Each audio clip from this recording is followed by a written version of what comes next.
I've always been the kind of person who feels more at peace the farther I get from civilization. I work a desk job, so when the weekends roll around, I need to get out. I need to breathe fresh air, feel the crunch of leaves underfoot, and just be alone with my thoughts in nature. That's why, after a grueling year at work, I decided it was time for a solo hiking trip in the Appalachian Mountains. It seemed like the perfect way to disconnect, to reset my mind and find some clarity. The decision to go on this trip wasn't one I made lightly. I'd hiked and camped for years, always making sure to stick to well-trodden paths. But this time was different. I wanted something more remote, more secluded. I wanted to escape the world entirely. So when I heard about an old, forgotten trail up in the Appalachians, a trail less known, with hardly any foot traffic, I couldn't resist. I drove up early on a Friday morning, the air crisp with the promise of fall. The winding road was the only sign of civilization for miles, and after a couple of hours, I reached a small town. There, I stopped at a general store to grab some supplies before heading into the woods. The place was quiet, with only a few locals inside, and I quickly realized I might be the only person in town who didn't live here. I could feel eyes on me, but no one said anything. The man behind the counter, an older guy with a rough, weathered face, handed me a map of the area without saying much. I thanked him, preparing to leave when he suddenly looked up from what he was doing. "You heading up to the old trail?" he asked, his voice quiet, almost cautious. "Yeah," I replied. "It's supposed to be pretty remote. I'm excited." The old man didn't respond right away. He just stared at me, his eyes narrowed. Finally, he spoke. "Most folks around here, they don't go up there anymore. Not after what happened. It's not a safe place. You best stay on the marked trails." He paused, looking at me closely. "You know, it's better to just leave that place alone." I laughed it off, thinking he was just another local trying to discourage a visitor. The whole "don't go there" vibe is common in small towns. I wasn't about to let a few offhand warnings ruin my trip. I smiled and thanked him for the advice, then left the store, eager to get started. The drive up the winding mountain roads was peaceful, the sunlight filtering through the trees, creating shifting patterns on the road. It felt like I was truly stepping away from the world. The only other cars I passed were a few old trucks heading in the opposite direction. The trailhead wasn't far off the main road, hidden behind thick trees and overgrown grass. When I reached it, there was no sign, no marker. It was just a dirt path cutting into the woods, looking untouched and wild. I parked the truck and grabbed my gear, feeling a strange mix of excitement and caution. The air was thicker here, cooler than I'd expected. The deeper I got into the woods, the more isolated it felt. It was like I was walking back in time, into a place that hadn't been touched by human hands for ages. It wasn't until the sun began to dip that I realized how quiet it was. There were no birds, no rustling leaves from squirrels or other animals. The silence was almost unnatural, as if the forest itself was holding its breath. I pushed on, thinking maybe it was just my nerves. Maybe it was just the unfamiliarity of the place. As the last bit of sunlight disappeared, I finally reached a small clearing near a stream. This would be my camp for the night. Felt like the perfect spot, remote and peaceful. I set up the tent, built a small fire, and settled in to enjoy the evening. But even as I sat by the fire, roasting marshmallows and listening to the crackle of the flames, that unsettling quiet began to creep back in. Strange noises and a feeling that something was watching me. The woods seemed unnaturally quiet, and even the air felt thick, as if something was lurking just out of sight. At first, I told myself it was nothing, just the woods playing tricks on me. But then, I heard something. A soft sound, barely noticeable, but there, just beyond the edge of the clearing. It was like a faint whispering, low and guttural, almost like a voice but not quite. I strained my ears, trying to pick out what it was. But it didn't sound like a human voice. It was distorted, like something was trying to speak but couldn't quite get the words right. I stood up, walking closer to the edge of the clearing, shining my flashlight into the trees. Nothing, just the darkness, stretching endlessly ahead. I laughed to myself, feeling silly. It was just the wind or some animal in the distance. I went back to the fire and tried to relax, but the uneasy feeling never really left me. Nightfall came quickly, and with it a deeper sense of isolation. The fire flickered as the wood burned low, casting long shadows across the ground. I decided to turn in for the night, curling up in my sleeping bag, hoping the stillness of the forest would finally help me relax. But sleep didn't come easily. Every time I closed my eyes, I heard something faint, distant, like the sound of something moving. Leaves rustling, branches creaking, and once, a low, almost imperceptible growl. I told myself it was just my mind playing tricks. After all, I was in the woods, surrounded by nature. Animals, birds, the wind, they all make sounds. It was probably just a bear or some other wild creature, I reasoned. But I couldn't shake the feeling that something else was out there. Something that wasn't just an animal. Around midnight, I woke to a sharp, distinct noise. A snap of a twig. It came from somewhere close, but too far for me to see anything with my flashlight. My heart began to race as I lay perfectly still, listening. Another snap, the sound of something large moving through the underbrush. My breath caught in my throat. It was too loud to be a squirrel or deer. This was bigger, slower, deliberate. I held my breath, straining my ears, hoping it was just my imagination. But I heard it again, closer this time, almost as if whatever it was circling my camp. I reached for the flashlight beside me, my hands trembling. Slowly, I turned it on, my breath shallow and fast. I swung the beam around, but there was nothing. The clearing was still quiet, but I could feel it now, the weight of the air pressing down on me. It was like the forest itself had grown even darker. I swallowed hard. Whatever it wasn't leaving. It was waiting, and it was close. As I lay there, still as possible, the sound of something moving around my camp grew louder. The forest, which had been eerily quiet all day, was now alive with noise. But it wasn't the usual sounds of animals, the rustling of small creatures in the underbrush or the wind shaking the branches. No, this was something else, something far more deliberate. My heart pounded in my chest, each beat seeming to reverberate in my ears. The air felt thick, almost oppressive, and the shadows around me seemed to stretch and twist in strange ways, as if they had minds of their own. I tried to rationalize it, just a bear or a deer, maybe, but I couldn't shake the feeling that this was something far worse. The sound of heavy, slow footsteps continued, circling my camp, and I couldn't help but feel like whatever it was getting closer. I forced myself to breathe, slow and steady, trying to calm the rising panic.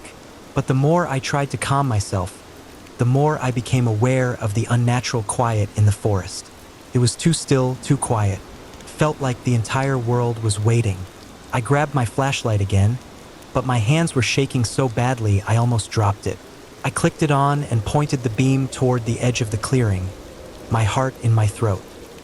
The beam of light cut through the darkness, illuminating only trees and bushes. Nothing, but the feeling, the presence, it was still there. And then I heard it again, closer this time. A low, guttural sound, almost like a growl, but not quite. It wasn't from any animal I knew. It was distorted, like something was trying to speak but couldn't quite get the words right. I stood up, walking closer to the edge of the clearing, shining my flashlight into the trees. Nothing, just the darkness, stretching endlessly ahead. I laughed to myself, feeling silly. It was just the wind or some animal in the distance. I went back to the fire and tried to relax, but the uneasy feeling never really left me. Nightfall came quickly, and with it a deeper sense of isolation. The fire flickered as the wood burned low, casting long shadows across the ground. I decided to turn in for the night, curling up in my sleeping bag, hoping the stillness of the forest would finally help me relax. But sleep didn't come easily. Every time I closed my eyes, I heard something faint, distant, like the sound of something moving. Leaves rustling, branches creaking, and once, a low, almost imperceptible growl. I told myself it was just my mind playing tricks. After all, I was in the woods, surrounded by nature. Animals, birds, the wind, they all make sounds. It was probably just a bear or some other wild creature, I reasoned. But I couldn't shake the feeling that something else was out there. Something that wasn't just an animal. Around midnight, I woke to a sharp, distinct noise. A snap of a twig. It came from somewhere close, but too far for me to see anything with my flashlight. My heart began to race as I lay perfectly still, listening. Another snap, the sound of something large moving through the underbrush. My breath caught in my throat. It was too loud to be a squirrel or deer. This was bigger, slower, deliberate. I held my breath, straining my ears, hoping it was just my imagination. But I heard it again, closer this time, almost as if whatever it was circling my camp. I reached for the flashlight beside me, my hands trembling. Slowly, I turned it on, my breath shallow and fast. I swung the beam around, but there was nothing. The clearing was still quiet, but I could feel it now, the weight of the air pressing down on me. It was like the forest itself had grown even darker. I swallowed hard. Whatever it wasn't leaving. It was waiting, and it was close. I didn't stop running. My legs burned, my chest ached, and every step felt like I was sinking deeper into a nightmare I couldn't escape. The woods, which had seemed so familiar earlier in the day, now felt like a labyrinth of shadows and twisted trees, all closing in on me. The weight of the night pressed down, making every breath harder to take. But I couldn't slow down, not yet. I couldn't let myself stop until I was far enough away, until I was certain that thing wouldn't find me again. But the longer I ran, the more the forest seemed to shift, to change. The trees loomed larger, their branches reaching down like fingers, as though they were trying to grab me, hold me in place. The moonlight barely touched the ground now, and I felt swallowed by the darkness. It was like I was running in circles, like the woods were playing tricks on me. The sound of my footsteps seemed to echo, getting louder in my ears, and I couldn't tell if the sounds I heard around me were real or just my mind playing games. I stumbled over a root, falling to the ground with a heavy thud. For a moment, I lay there, breathless, my face pressed against the cold, damp earth. The forest was silent again, too silent.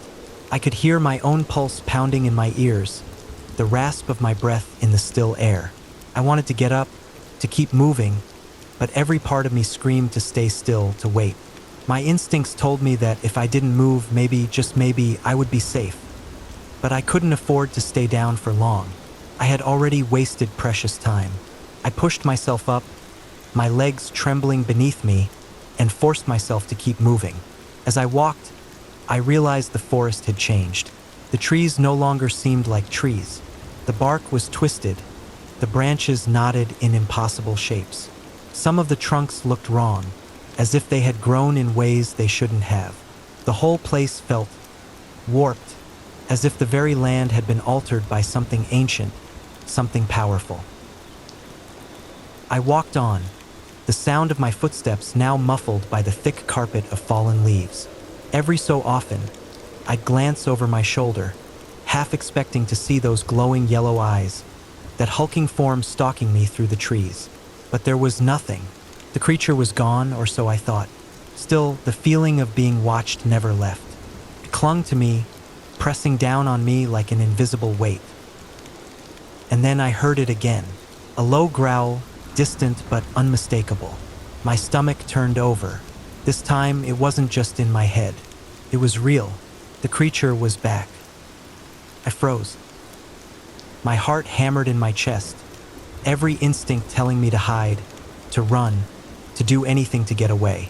But I was already exhausted, already beaten down by fear and fatigue. I had nowhere to go, no safe place to turn. My only option was to keep moving, keep running, even though I didn't know where I was going. I stumbled forward, blindly pushing through the underbrush, trying to put as much distance between myself and the sound as I could. The growl came again, closer this time, and I could hear the heavy footsteps following me. It was gaining on me. I could feel it. I turned a corner and found myself standing at the edge of a steep drop. a rocky cliff that led down into a dark ravine. I had nowhere to go. My breath caught in my throat as I realized I was trapped. There was no way back up, no path forward. My only option was to jump, to take the fall and hope I survived. But just as I made the decision to leap, I heard a voice. It was faint at first, like a whisper on the wind, but it grew louder. A strange, guttural language, not human, not animal, but something older, something primal. It echoed in the space around me, filling the air with a sense of dread that I couldn't shake. The growl from before had stopped, replaced by this eerie, unnatural sound. The voice wasn't speaking to me directly, but it was like it was all around me, inside my mind. I closed my eyes, clutching my head in my hands, trying to block out the voice, trying to hold on to my sanity. But it kept getting louder, more insistent, until I thought I would go mad. And then, as suddenly as it had started, it stopped. I opened my eyes and saw the creature standing at the edge of the clearing. It was massive, even larger than I had imagined, its form shrouded in shadows. But this time I could see its face, or at least what passed for a face. Its features were twisted, grotesque, like a monstrous mask.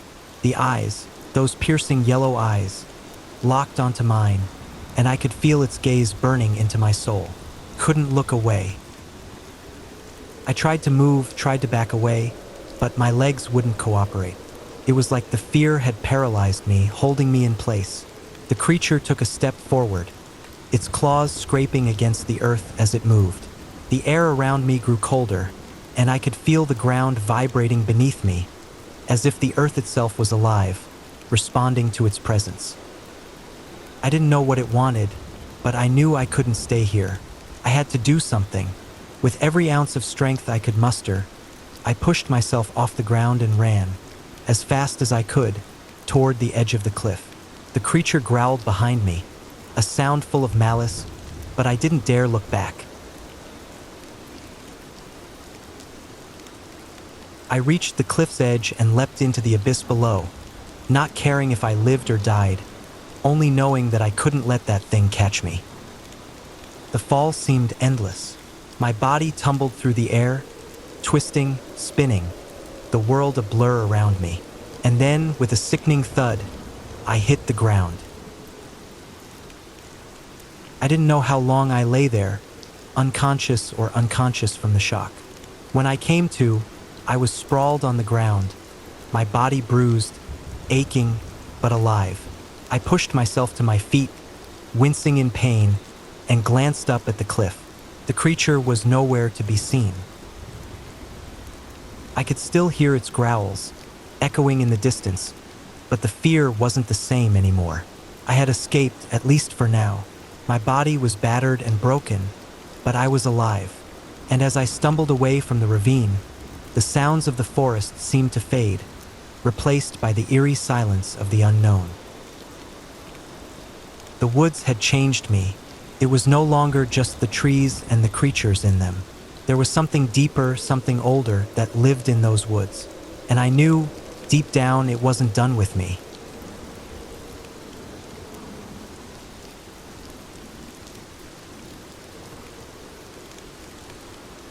It was the summer of 2019 when I decided I needed to disappear. The world had become too much, too noisy, too fast, too suffocating. I craved silence, solitude, something raw and real that only nature could offer. That's when I found it. An isolated trail in the Cascades, deep in the heart of the mountains. No guides, no maps, no tourists. Just me and the forest. I loaded up my pack, filled it with the essentials, and drove. It was a long, winding road that led to a trailhead no one seemed to care about. Most people didn't even know it existed. I parked my car and began my hike, eager to shed the weight of everything I was leaving behind. The air was sharp, biting, and clean. The forest seemed endless. Each step deeper into the woods felt like I was walking away from the world I'd once known. Free, or so I thought. At first, everything was as it should be. The only sounds were the crunch of gravel beneath my boots, the whisper of the wind through the trees, and the occasional bird call echoing in the distance. But as the sun sank lower in the sky, something began to shift. It was subtle at first, just a slight shift in the air, as if the forest itself was holding its breath. I chalked it up to my imagination. After all, it was just me out there, wasn't it? The trees here were ancient, towering giants with thick trunks and gnarly limbs that seemed to reach for one another. As I walked deeper, the shadows grew long, swallowing up the path ahead of me. The trail had started out clear, but now it was becoming more rugged, tangled with roots and low-hanging branches. I wasn't worried. I liked the challenge. The isolation felt good, felt right. I hiked for hours, losing myself in the rhythm of my footsteps and the whispering breeze. But when the sun began to dip below the horizon, I realized I'd ventured much farther than I had planned. I stopped at a small creek and decided to set up camp there for the night. The sound of the flowing water was soothing, but that gnawing feeling in my gut wouldn't go away. Something about this place didn't sit right. The forest seemed quieter than usual, the air thick with an unnatural stillness. Even the birds had stopped singing. I tried to shake it off, telling myself it was just the time of day, the calm before nightfall. But the longer I stayed, the more I couldn't shake the sense that I wasn't alone. I built a small fire, more out of habit than necessity, and ate my dinner as the last light of day vanished. The crackling of the fire was the only sound now, and it only made the silence of the forest feel heavier. The shadows stretched longer, darker, and the trees around me seemed to lean in closer, like they were watching. That's when I heard it. A faint rustling in the bushes. At first, I thought it was just a small animal, maybe a squirrel or a rabbit, but it didn't sound quite right. The rustling was too deliberate, too rhythmic. I held my breath, straining to hear. The sounds didn't stop. Instead, they came closer, moving along the edge of the clearing. I reached for my flashlight, but my hands were shaking. I didn't want to shine it. I didn't want to draw attention to myself. The rustling stopped, and in its place, I heard something else, a low, guttural growl. It wasn't like any animal I knew. The hairs on the back of my neck stood up, and my heart began to race. I didn't dare move. I didn't even breathe. The growl was followed by a sound that chilled me to my core, a scraping noise, like something dragging itself through the dirt. Something big, too big to be any ordinary animal. I swallowed hard, my throat dry as dust. I grabbed the flashlight and turned it toward the sound, but I hesitated. My mind screamed at me to run, to grab my pack and get out of there, but my body froze.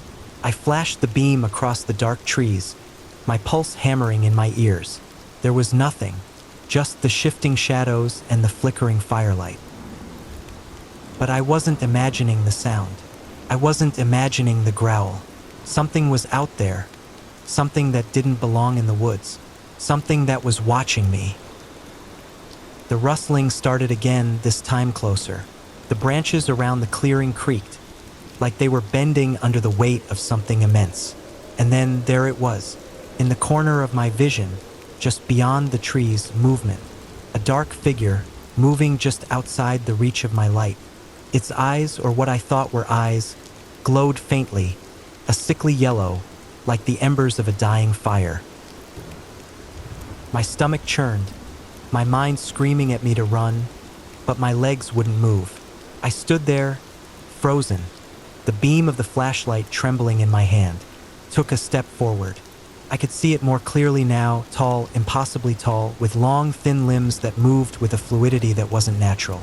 The way it moved, like it was in control of everything around it, sent a wave of panic surging through me. Its face was a blur of shadows, but I saw its eyes, those eyes, glowing with that same unnatural yellow light, locked onto me. And then, just as quickly as it appeared, it vanished back into the darkness, like it had never been there at all. I don't know how long I stood there, trying to convince myself it was just my mind playing tricks. Maybe it was just a shadow or an animal I didn't recognize. Maybe the isolation was getting to me. But deep down, I knew what I'd seen. And it wasn't a trick. The feeling of being watched never left. The night stretched on, each minute feeling like an eternity. I tried to sleep, but the sounds of the forest were no longer comforting. They were unnerving. The occasional rustle of leaves, the snap of a twig, the distant hoot of an owl, it all felt wrong. Every noise made my heart race. Every shadow made my skin crawl. By the time dawn finally broke, I was exhausted, but I knew I had to get out of there. The sun was barely up, but I packed up my camp quickly, my hands shaking as I shoved everything into my backpack.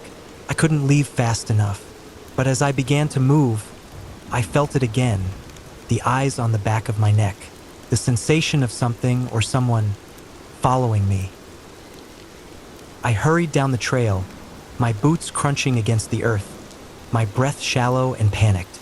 The woods felt different in the daylight, still beautiful, but the serenity was gone. The forest was a maze of towering trees, and the path ahead seemed to narrow with every step I took. The deeper I went, the harder it became to shake the feeling that I wasn't alone.